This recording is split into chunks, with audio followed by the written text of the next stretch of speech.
Before the sun was fully up, Clarence House was already at the centre of total chaos. At 4:45 this morning, the heavy iron gates opened, and according to dramatic claims now racing through royal circles, a document emerged that may have shattered Queen Camilla's influence over the Windsor legacy. Reports reaching our investigative desk claim that at 3:15 a.m. on March 12, 2026, King Charles III signed what insiders are calling the Royal Heritage Protection Decree. This was being framed as more than routine palace gossip. According to a leaked reference tied to document BP 9926, which sources claim had been under review for hours, the power balance inside the monarchy had shifted hard. For months, tension had been building around Camilla and Tom Parker Bowles, but the last 48 hours were described as the point where everything finally cracked. At the centre of the storm was a secret audit of the Royal Heritage Fund. Sources linked to the review alleged that £5,230,000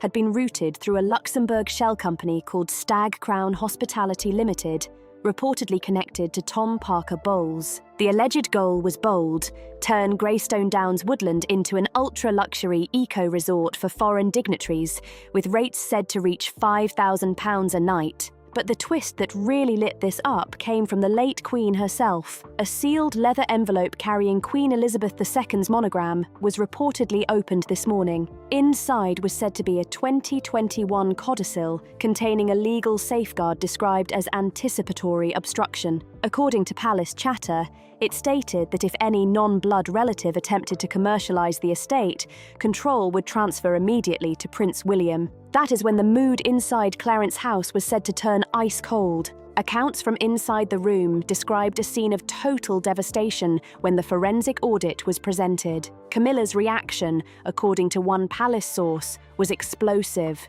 A senior footman allegedly claimed the Queen Consort turned to the King and demanded to know why she was being pushed aside. The exchange that followed is already being repeated like legend. Camilla reportedly shouted, "You are caging me.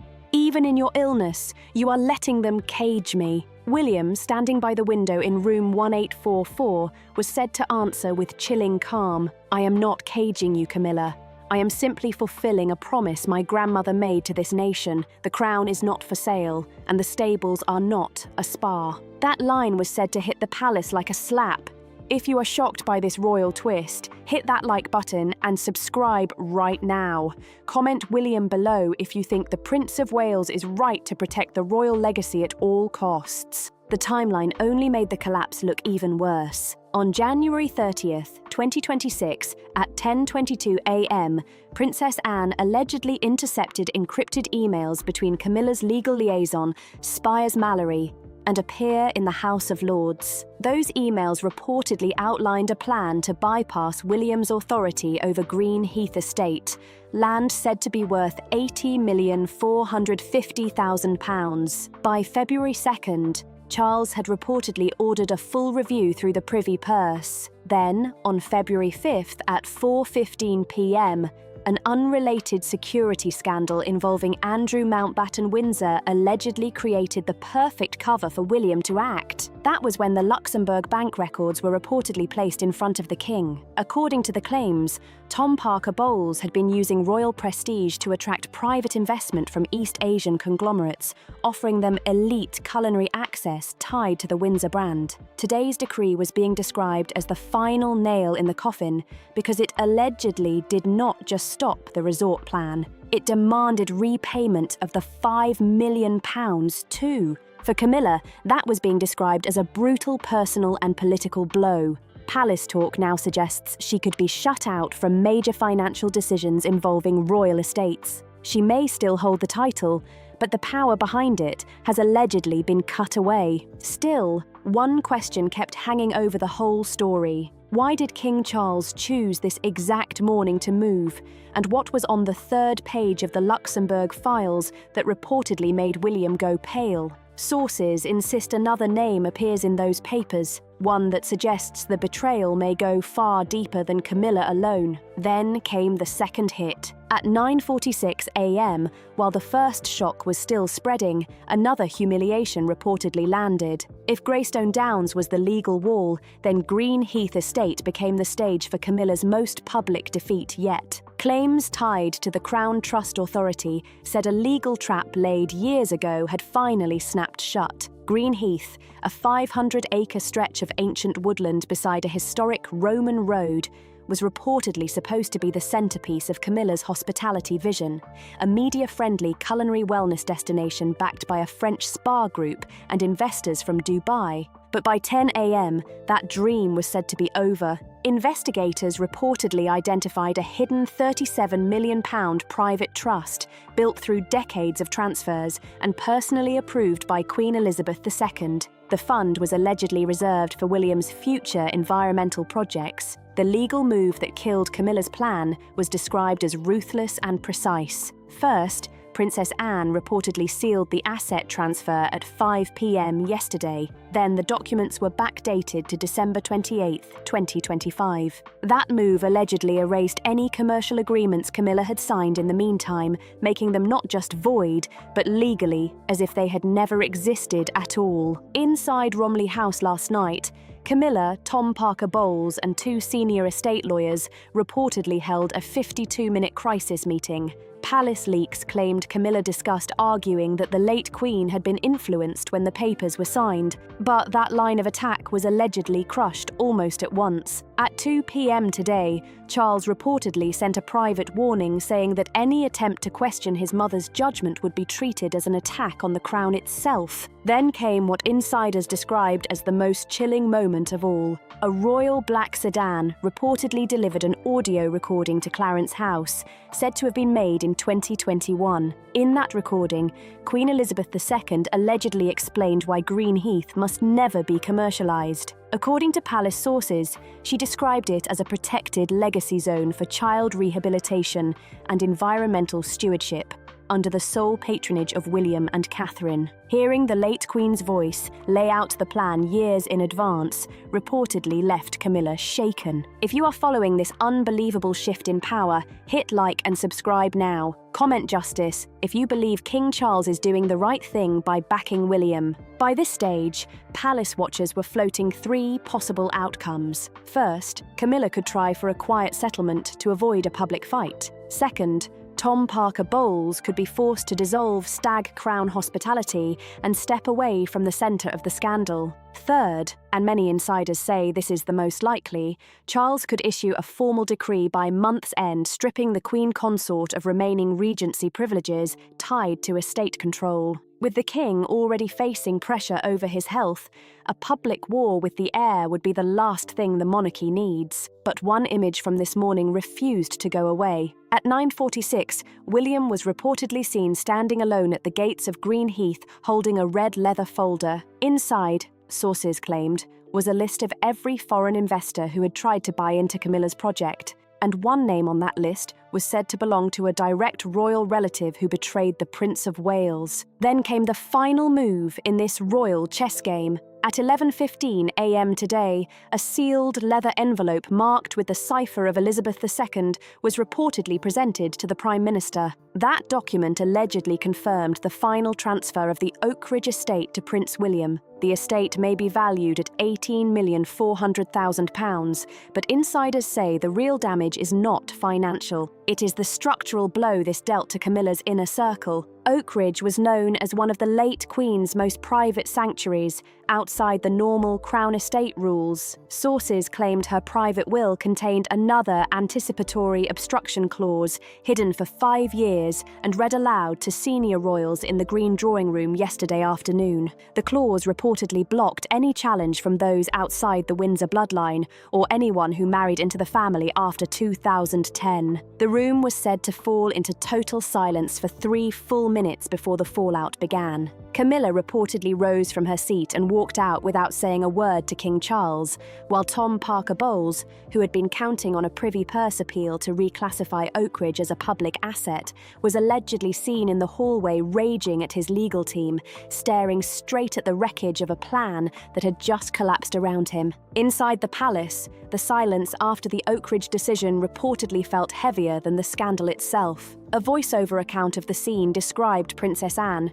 who had quietly become the backbone of William's defence, turning to King Charles and saying, "I always knew this day would come. Mother's foresight was always better than their ambition." The king, appearing frail but still firm, simply nodded and authorised the final forensic audit of the estate's restoration logs dating all the way back to 1953. For the Prince of Wales, this was being framed as a defining victory. At sunset, William was reportedly seen at Oakidge with Catherine and their 3 children. A staff member on the grounds described a moment that seemed to capture the future of the monarchy. Prince George, staring up at the old watchtower ruins, asked his father, "Will this be ours forever?" William's response was simple but powerful. "As long as we protect it, George, as long as we are stewards, not owners." That one line summed up the new royal doctrine. If you are glad to see the late Queen's vision protected, hit the like button and subscribe to our breaking royal updates. Comment legacy below if you support Prince William's new era.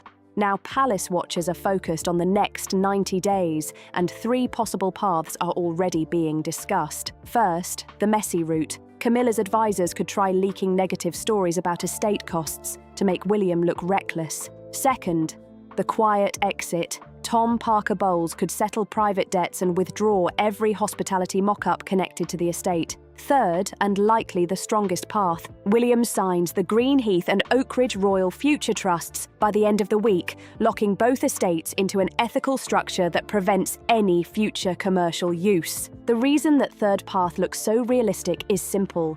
The legal framework reportedly built by Queen Elizabeth II appears almost impossible to break. Every commercial scheme, every luxury rebrand, and every holding company linked to Luxembourg was allegedly anticipated by clauses written years earlier. But even in victory, one dark shadow remained over William's desk. While reviewing the final transfer papers, William reportedly found a note tucked into the back of the file. It contained unauthorised access logs from the late Queen's private library at Oakidge. One name appeared 3 times in the week after the Queen's passing, and sources claim it was not Camilla or Tom. It was someone William had trusted deeply, someone who may have been searching for the will before it became public. That discovery could redefine betrayal.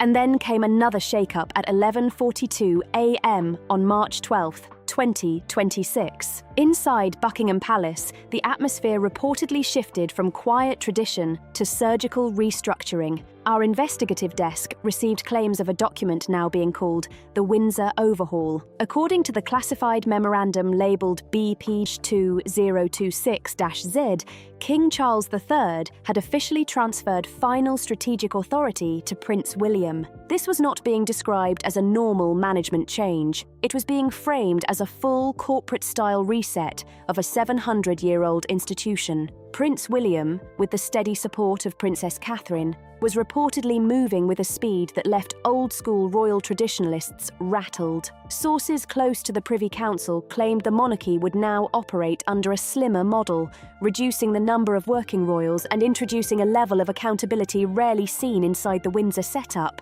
The old courtier era was being pushed out. No more quiet backroom games.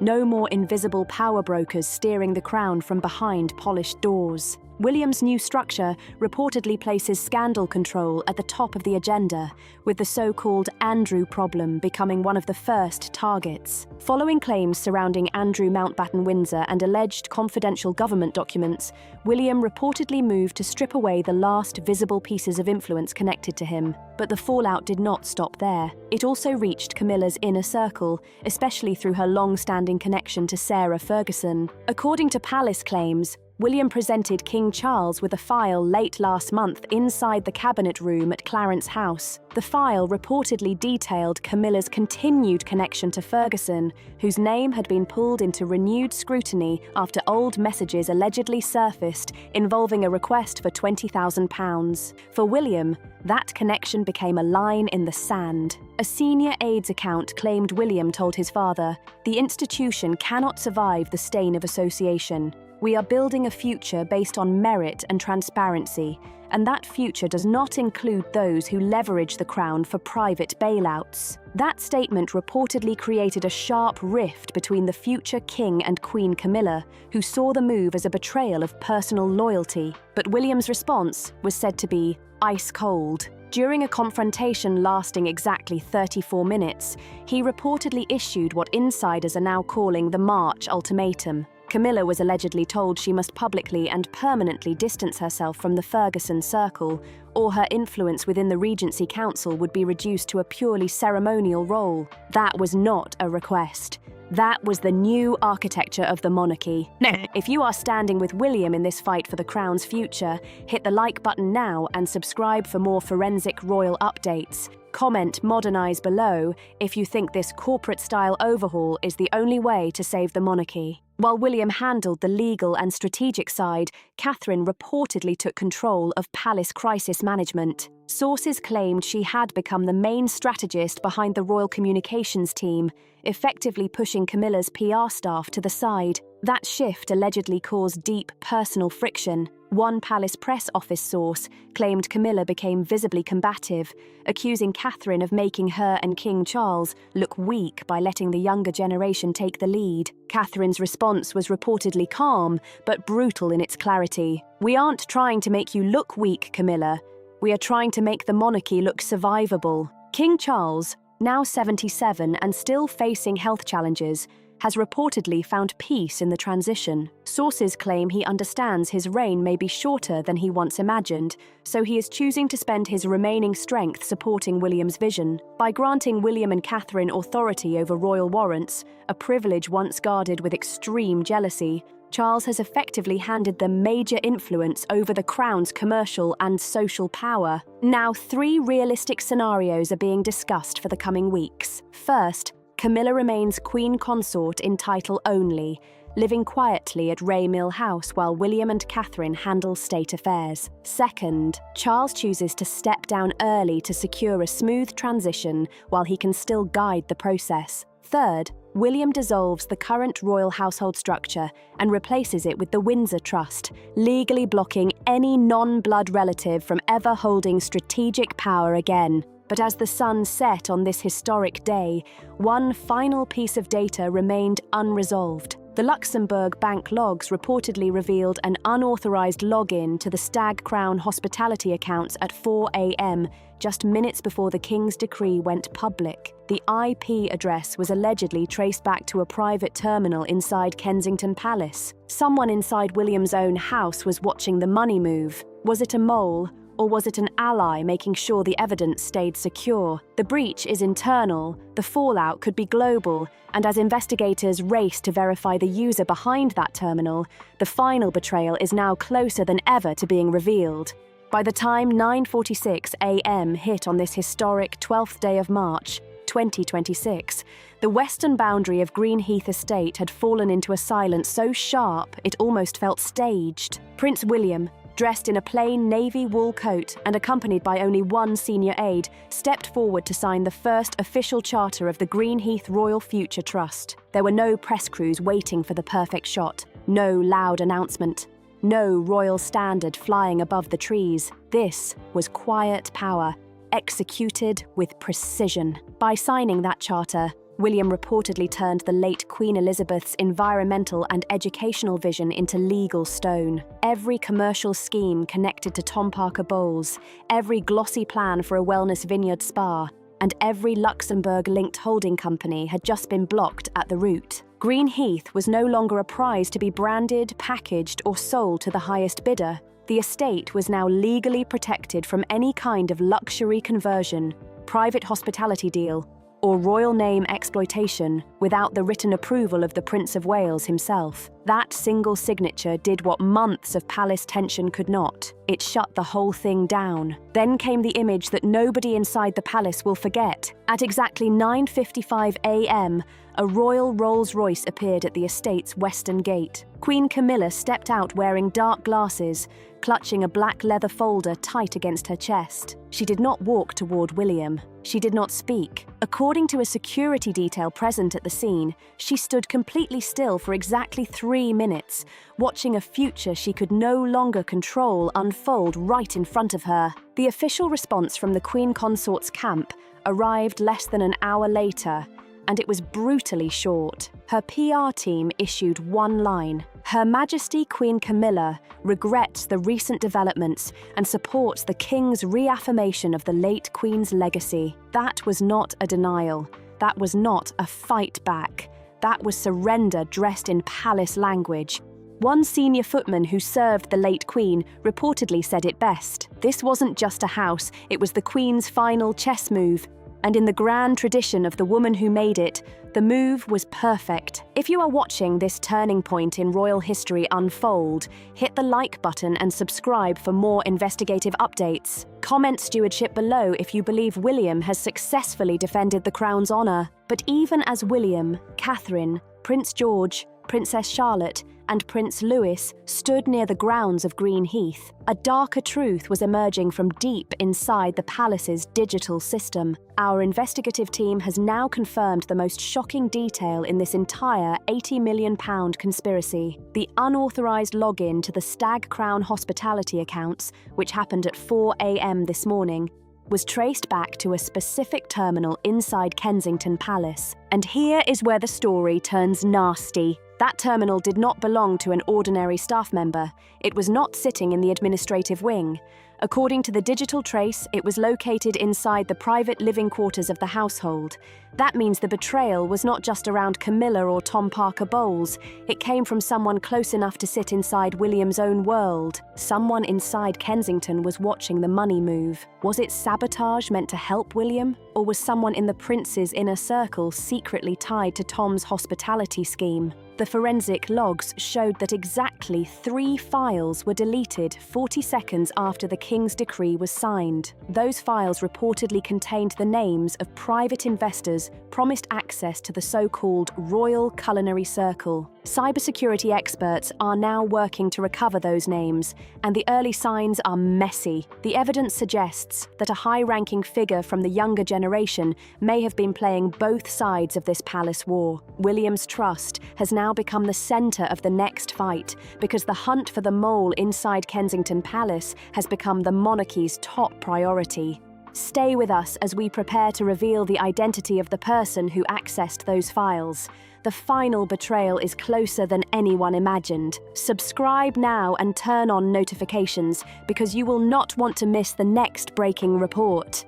The palace is no longer just divided, it is under a forensic microscope. Then, at precisely 4:12 p.m. today, another stunning turn arrived. On this same historic 12th day of March, 2026, the final digital footprint of the Stag Crown hospitality conspiracy was scrubbed from the royal servers, but not before our investigative team captured the data that changed everything. The sun was setting over Windsor Great Park, and with it, the sun had officially set on the commercial ambitions of Queen Camilla and her son, Tom Parker Bowles. The Windsor overhaul was no longer just a plan, it had become a completed operation. The final timeline moved like a military strike. At 9:46 a.m., Prince William signed the charter at Green Heath. At 11:15 a.m., the Prime Minister received the irreversible Oakidge transfer files. But the most important moment came at 1:30 p.m. inside the secure communication suite at Kensington Palace. A full forensic sweep of the internal network